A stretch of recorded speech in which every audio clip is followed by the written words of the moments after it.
mogoče zdaj, ko ste tukaj, da odgovorimo na vprašanje, skozi sprašuje, proti komu je ta stavka pacientov?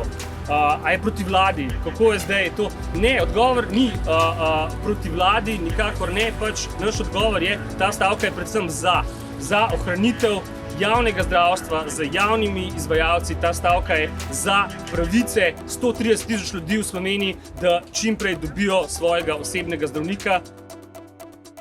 Pomembno je to, da nas združijo skupni cilji, ne?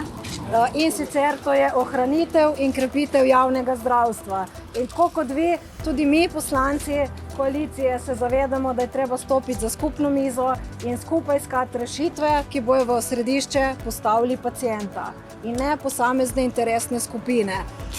Vsaj v Svobodi smo prvič dobili priložnost, da tudi vplivamo na spremembe, bodisi izvršno, torej preko ministra in kot zakonodajno preko Državnega zbora. In jaz verjamem, da nam bo uspelo